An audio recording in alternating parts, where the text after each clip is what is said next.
Welcome. Stop laughing. Welcome to the Shawcroft Family History Minute. We're your hosts, Alyssa and Rebecca. Okay, let's get this chair out of the way. All right. As you can tell by our choices of costumes, Hopefully they can tell. hopefully, we are talking about The Revolutionary War. and the amazing ancestors that we have That too. that were involved in the Revolutionary War. We're so excited Yes. because we love talking about all of this. Yes. So cool. So Okay.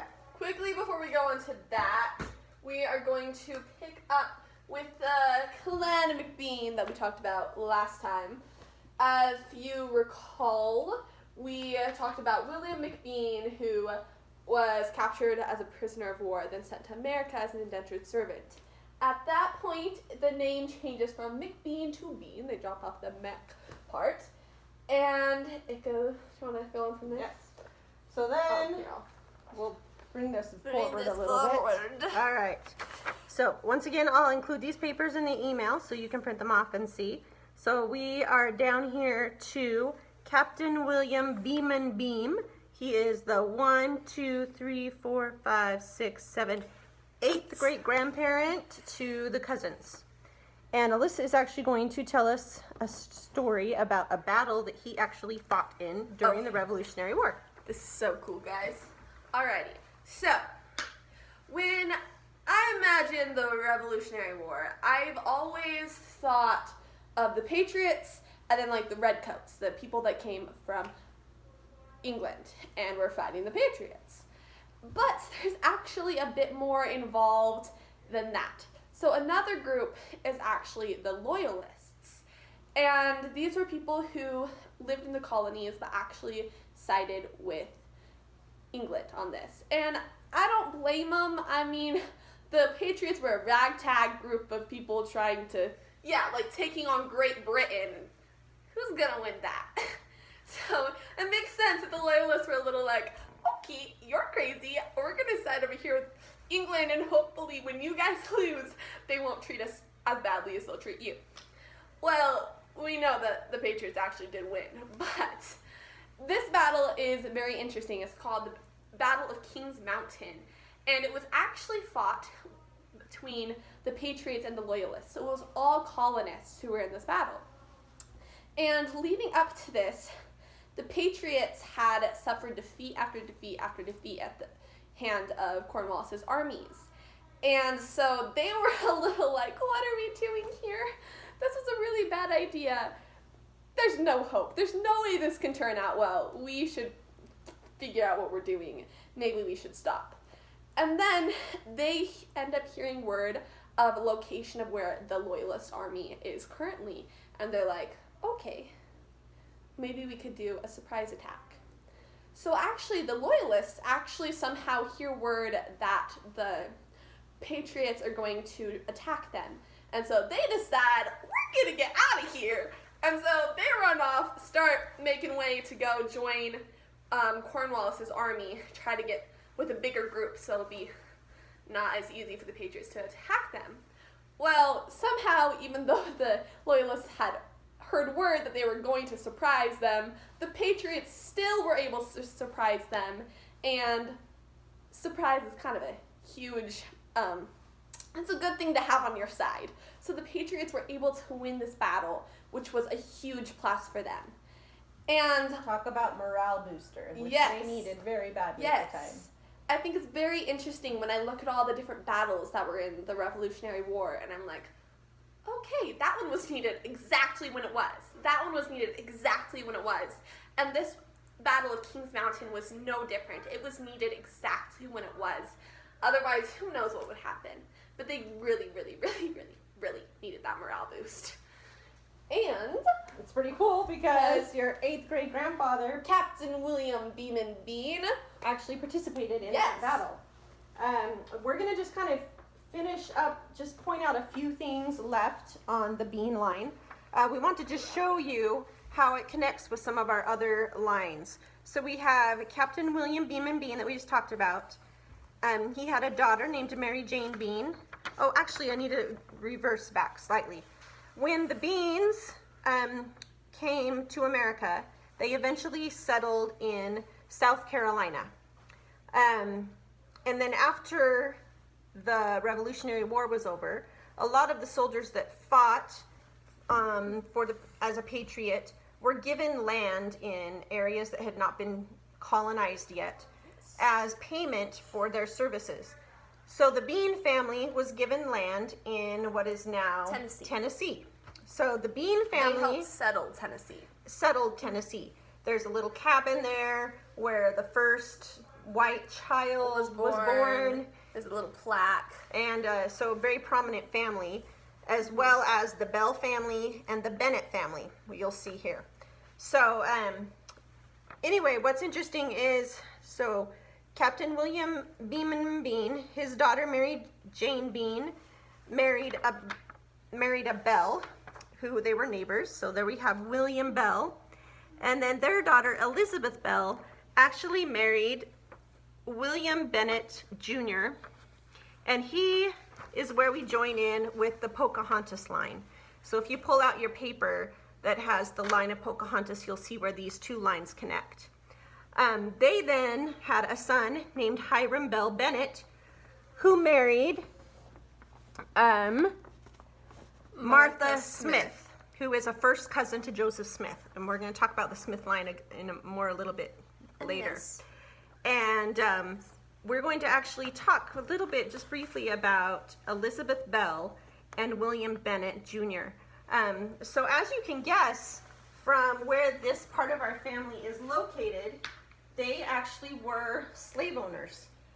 The Beans, the Bells, and the Bennetts. And Alyssa and I were actually really intrigued by this. We didn't realize that we had ancestors that were slave owners. And but we read some really, really interesting things, and especially about Elizabeth Bell and her husband, William Bennett Jr.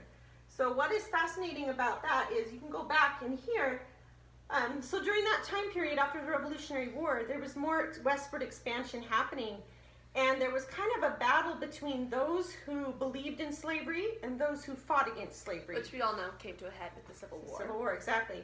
So during this time, as the settlements were popping up, as the people spread west, they were kind of battling for different areas to have control of people that believed in slavery and people who didn't. So this family, William Bennett Jr., his family was actually sent to Illinois to help strengthen the cause of slavery in that area. Which was really interesting that he got sent because he actually didn't like slavery, like, at all. He felt terrible about it, and he continued to feel terrible about his involvement with it throughout his life. And even to the point where he chose to not accept gifts of slaves from his father because he just hated to see how they had been treated. So he really didn't feel comfortable with the whole idea of slavery. Mm-hmm. And then, if you kind of guess through our history, when they moved to Illinois, guess who William Bennett ran into? Some missionaries for the Church of Jesus Christ of Latter-day Saints.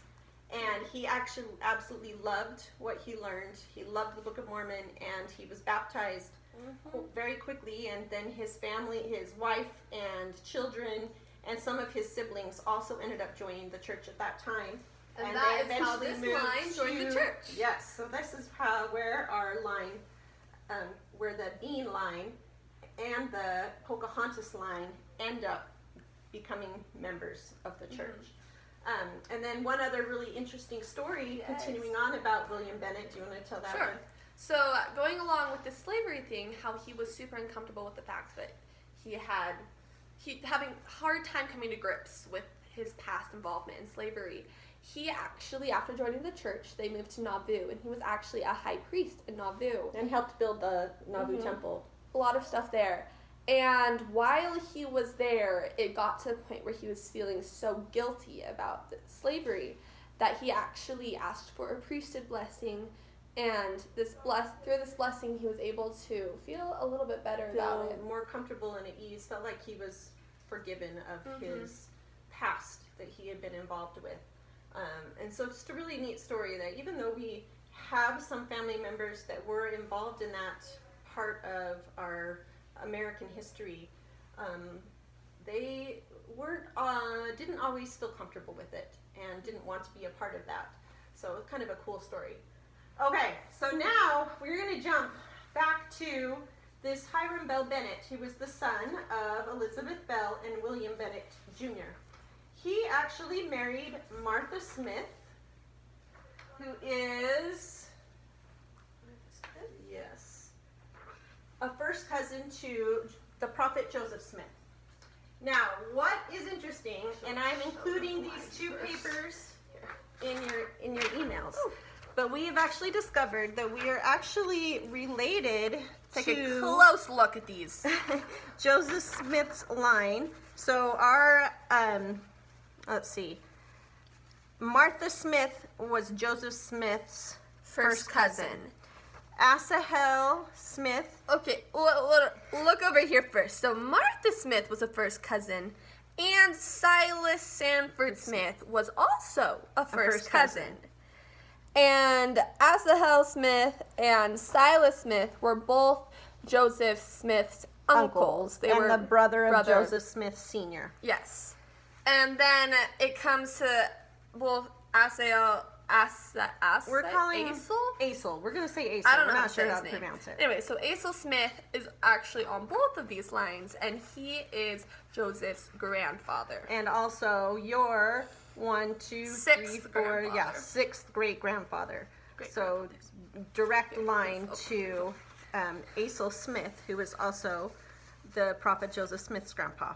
So pretty cool. And what is really interesting is it's kind of complicated because John Aiken Smith married Emily Jane Bennett. They had a daughter named Martha Eliza Smith. Oh wait, no, I messed up. Sorry. You're gonna have to look at this. Martha Smith marries Hiram Bell Bennett, and we talked about that briefly. Then they have a daughter named Emily Jane Bennett, who then marries John Aikens Smith.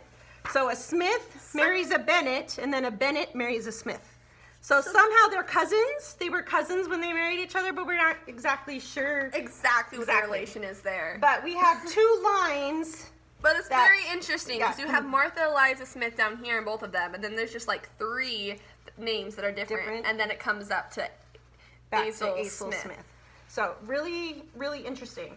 But we're going to jump to the Smith line and tell you some Revolutionary War stories about our Smith great-grandparents.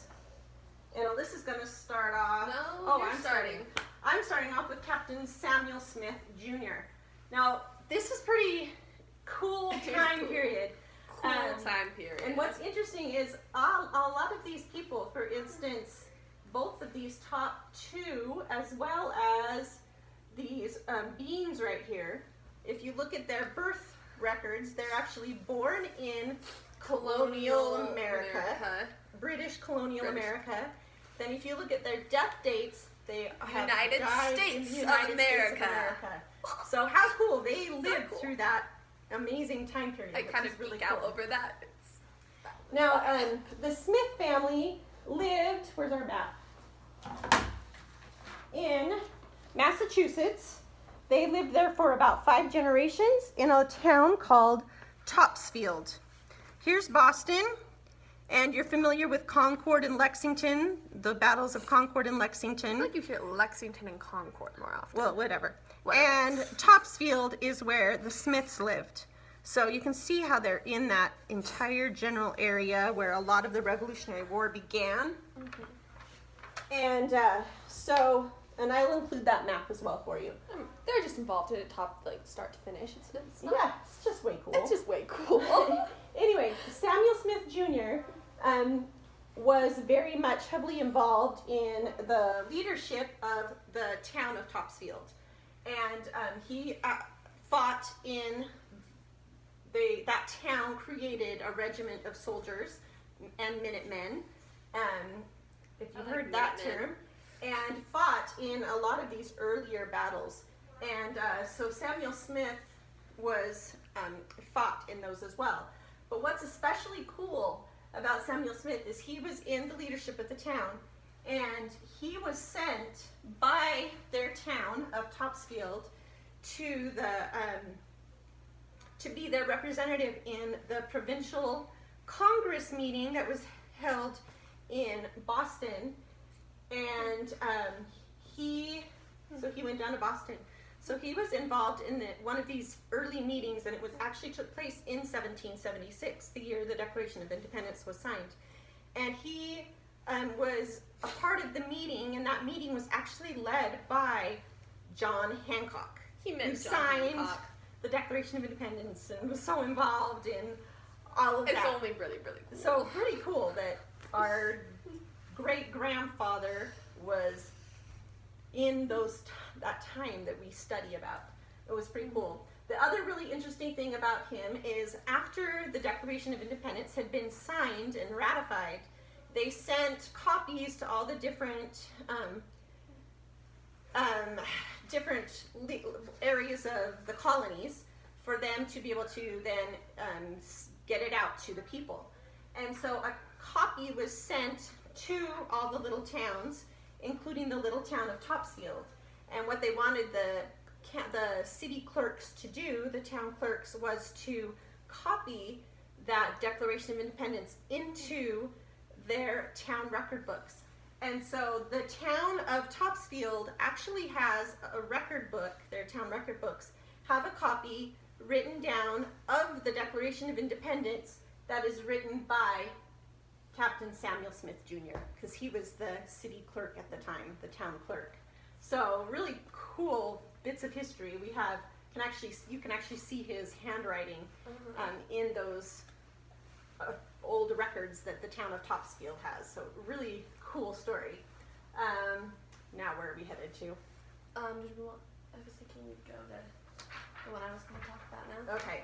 Then we're on gonna that general theme of that area. We're gonna come back to his son in a minute. Alyssa's gonna tell you about another great. Let's just look at these so we can compare them. Yes. So, we are now going to talk about Nathaniel Aikens, who is also super, super cool. So these lines actually do attach Silas Sanford Smith. It's right there. So yeah. So Nathaniel Aikens' daughter marries Silas Smith. So right here. So she is a great-grandmother, and he is a great-grandfather. Mm-hmm. Thank you. Yes. That is what I was trying to say. Okay. Now, I was very much enjoying looking at some of this information earlier today. He's so cool. So he also lived in this general vicinity, except he lived over here. So Topsfield that we were looking at earlier is, anyways, it's about the same distance to Lexington and Concord, just in different directions. So he lived over here in Hardwick, and when the battle first started in Lexington and Concord, the war first began, the local militia was like, hey, we need people, so anyone who's like an able-bodied man, can you please help us? And so he was only 16, but he actually registered to go fight. And he was basically involved throughout the entire war. And I don't have a perfect memory, so I need my notes. Where are your notes? Here we go. Okay. So, and, oh, that was the other thing that was cool. So, there's actually no, like super good record of it, but it's kind of been passed down as, like, family tradition, just word of mouth, that Nathaniel Aikens served under General George Washington in the summer of 1777, and that was actually when Lafayette first came and was like, hey, I'm going to help you guys. So, who was French. Well, I'm pretty sure, like, most of these people have seen Hamilton's. I'm pretty sure they know who Lafayette is. Yeah. Yeah, French guy. So your 1, 2, 3, 4, 5, 6th great-grandfather actually fought under General George Washington. Awesomeness. Yeah. And is there anything else you wanted to tell about him? I think that was it. Just he was from 16. Like, Yeah, let's so see, brave. who's 16 right now? Do we have anyone who's 16 right now? No. Okay, 15. 15. Close to 15. Okay. Michaela Michaela, and Owen will be Owen. 16 this fall. Oh, okay. So it's like Owen. It's like if Owen was like, oh, there's a war, I'm gonna go register and fight. And then fight for years and years and years until the war is over. Okay, can anyone, like, no offense to Owen, but can anyone imagine, like, some like, Owen going and registering to fight? Like, blows my mind, like, how young and how passionate and they how were. passionate they were. How badly they wanted freedom. It's very interesting. Mhm. All right, so that is another sixth great grandfather. Now we're going to go back to and talk That's about awesome. Aesel Smith, who is your 1, 2, 3, 4, 5, also your sixth great grandfather. And remember, he is also the prophet Joseph Smith's grandpa. So this man is extraordinary. We have some amazing So stories cool. to tell you about him. And I think that you'll see through these stories why Joseph Smith was the way he was, and how he had been prepared to bring forth the restoration.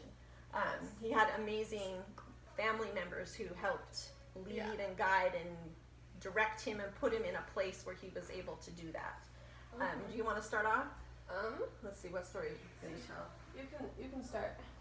Okay. I was going to show those quotes. Aesel Smith also fought in the Revolutionary War. We don't have any specific information on exactly where he was, but he probably fought right along with his father in the wars, representing Topsail. It just says that he joined a regiment to defend New York's northern frontier. Yeah, so he was also involved in the Revolutionary War. One thing that is really interesting about Aesel Smith, he was actually the first one, so there had been like 5 generations of Smiths that lived in Topsfield. And Aesel Smith was the first person who actually eventually left Topsfield. And the reason why he left is because he was being persecuted for some of his beliefs, actually. Which is so fascinating that he was being persecuted because of his religious beliefs, when a good reason why the whole Revolutionary War was fought was to be able to have those freedoms. So interesting how that always kind of shows up. But he was believed very strongly that everyone should have the opportunity to worship who they wanted. And I have a quote that I need to find here. And he loved the scriptures. And he actually never ended up joining a specific religion because he didn't feel like any of them really fit exactly what was said in the scriptures, which sounds a lot like some of the things that Joseph Smith Sr. did and kind of lived. He learned from his father. Yeah. Yes, yes. So this is kind of an interesting little tidbit about Aesel Smith. I'm just going to read this. It says, "It has been said that one of his shoulders was higher than the other, but this is a mistake. He was not deformed in any way, having a physically strong body and an alert mind." They continue that he was severely burned on the neck when he was a child, and it caused the cords in his neck, the ligaments and stuff, to contract. So he had a shoulder that probably was pulled up just a little bit higher because of the tightness there.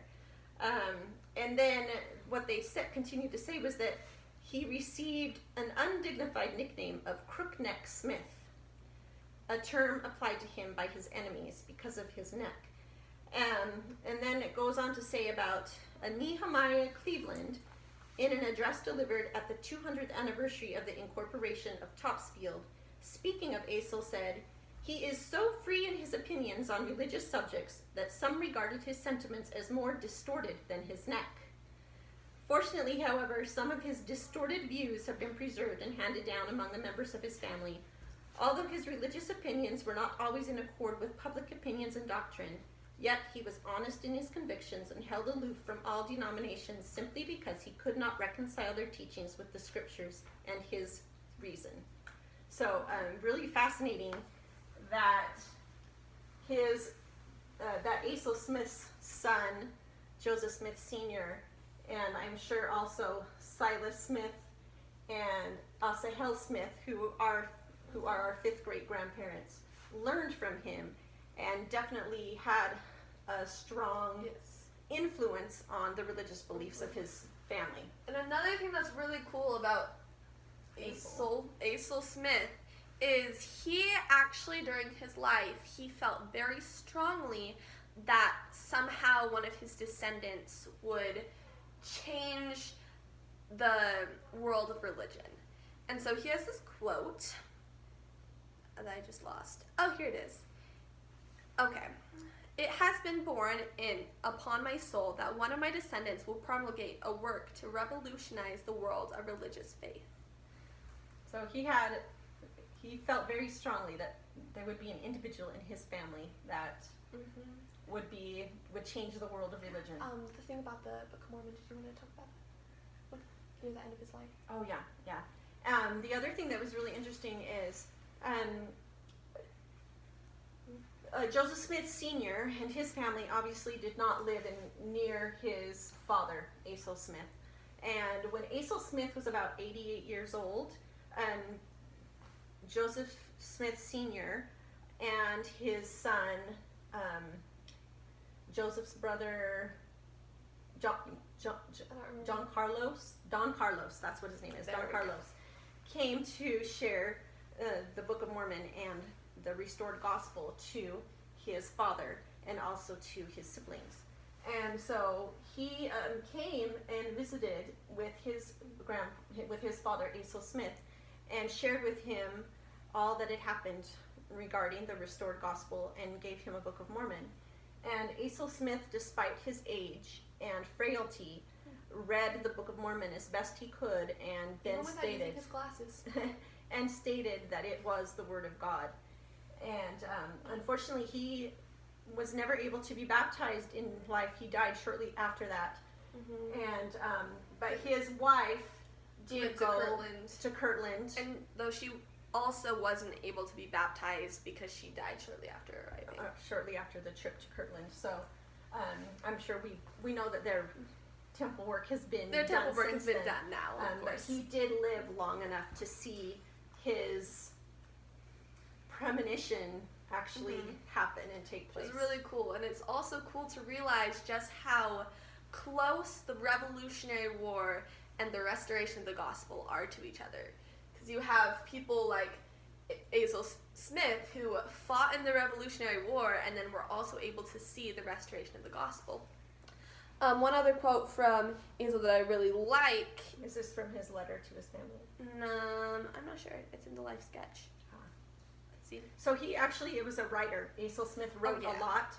And he actually wrote about, did you figure out, 20 years before his death? 30 years. 30 years before his death. He actually wrote a letter to his family. For them to open and read after he had passed.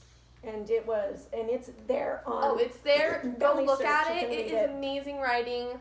It's beautiful. I melt while reading it.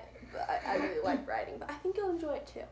But it shares his beliefs, and it's so cool. It's really, really interesting. He has a lot of writing. I'm sure some things probably would have changed by the time he actually did die, because he then knew about the restored gospel. But really religious man. It's so cool. So here we go. In his prime of life, Asaph Smith gave this counsel to his family. Quote, "Bless God that you live in a land of liberty. See God's providence in the appointments of the federal constitution and hold both union and order as a precious jewel." And that also I love how for this man, freedom in his country and liberty was such a strong conviction, and also religion was such a strong conviction. I think we're losing that nowadays, having both of those be intertwined, which is the main reason why we are talking about both the restoration of the gospel and the Revolutionary War today, is to make it so it doesn't seem as much like two different subjects. I know it is probably making this video very long, but you can watch it in multiple sessions if needed.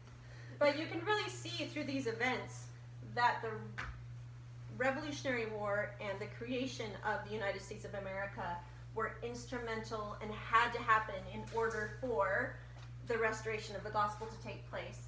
And should we do the scripture now?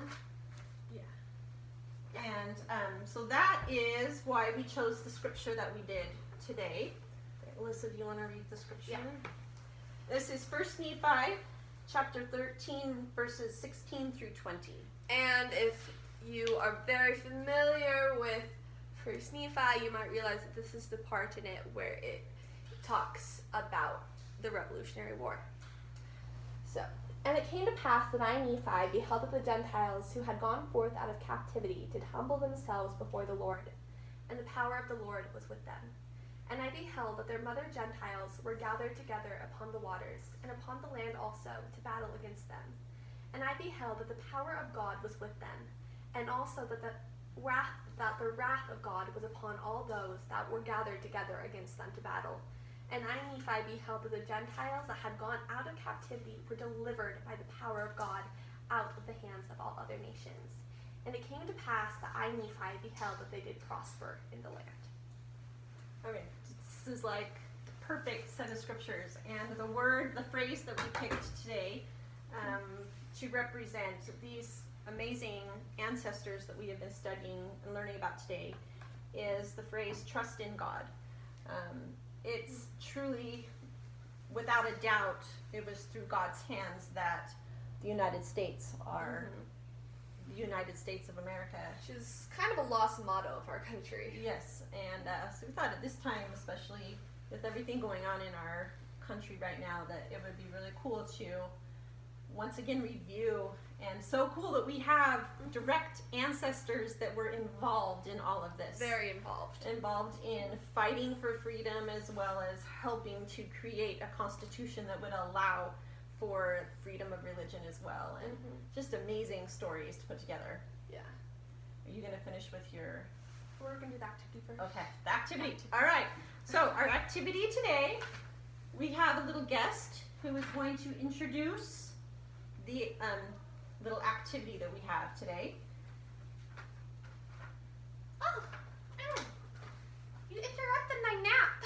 Sorry, Opal. Okay. Is that the camera right there? Oh, okay. Yeah, that's the camera. Oh, okay. Get that off my eyes. Hello, everybody. It's nice to meet you. Alrighty, Opal, remember what you were going to talk about? What was I going to talk about? The activity. You know, the hat you're wearing. Oh, yeah. Alrighty, so this hat was made by Alyssa and her mom. And it's super cute. And you can also make it out of leather. No, not leather. Felt. Felt. Felt. Yeah. But we made ours out of paper. Because it's easier and you can make it way faster. So actually this hat was meant to fit my head, but the pattern we were using was a little bit too small. They said it was meant for adults, but it was not. Adult women's size. It's meant to fit an opal or a small infant. Opal Opossum. That's my name. That reminds me of a song. Okay, what's your song? I think you know it. You're another feather in a cap. Sounds a lot like what I'm wearing now. Okay, go ahead and sing your song. What's the tune again? Old MacDonald. No. Donald had that. Right on. He stuck a feather in his hat. Okay. Yankee Yankee Doodle. Yankee Doodle went to town. Yankee Doodle went to town riding on a pony, stuck a feather in his cap and called it macaroni. Yankee Doodle, keep it up, Yankee Doodle dandy, nine the music and the... What's the word there? Something, and let the girl be handy. That was fun. Okay, Opal. That was very nice, Opal. I'm sure Opal will join us for other episodes of our family history. How can I not? Oh, there we go. There we can see your eyes. There we go. You put it on it wrong. Did you want to share your last quote? Yes. I think I will say this one though. Yes. Sorry, Opal. Bye, Opal. Thanks for demonstrating our craft today. Of course. Okay. So, we want to close with a quote that was written during the Revolutionary War. It's called The Crisis, and it was written by Thomas Paine. And in high school, I learned this quote, and I had memorized it for class. But I have kept it memorized because I really loved it, and I think it was very relevant then, and I think it's really relevant now. Okay. These are the times that try men's souls. The summer soldier and the sunshine patriot will, in this crisis, shrink from the service of their country. But he that stands by it now deserves the love and thanks of men and women. Tyranny, like hell, is not easily conquered. But we have this consolation with us, that the harder the conflict, the more glorious the triumph. What is obtained too cheap is esteemed too lightly. It is dearness only that gives everything its value. And it would be strange indeed if so celestial an article as freedom should not be highly rated. And we just thought we'd end with that quote because I think that we, as distant relatives, several generations past of when all of this took place, we sometimes take what we have for granted. Mm-hmm. And I think we need to be reminded of these stories and the sacrifices that our actual ancestors went through to obtain the freedoms that we have now, and remind us that we need to fight for our freedoms and appreciate them and appreciate those that went before to create this country and bring the restored gospel to us as families, and what blessings we've had as a result of that. And so I'd just like to invite you to, with your families tonight or tomorrow or whenever you watch this, to just think of it, a little bit about freedom. Think about that quote, maybe look it up, and do some research on your own, looking through family history. And there's so many stories. Find some stories that you love, that really speak to you, and make history come alive for you. We have had so much fun learning about our ancestors, and we hope that this is inspiring you to learn more too. And we will see you next time for our Shopcraft Family History Minute. Love you all. Bye.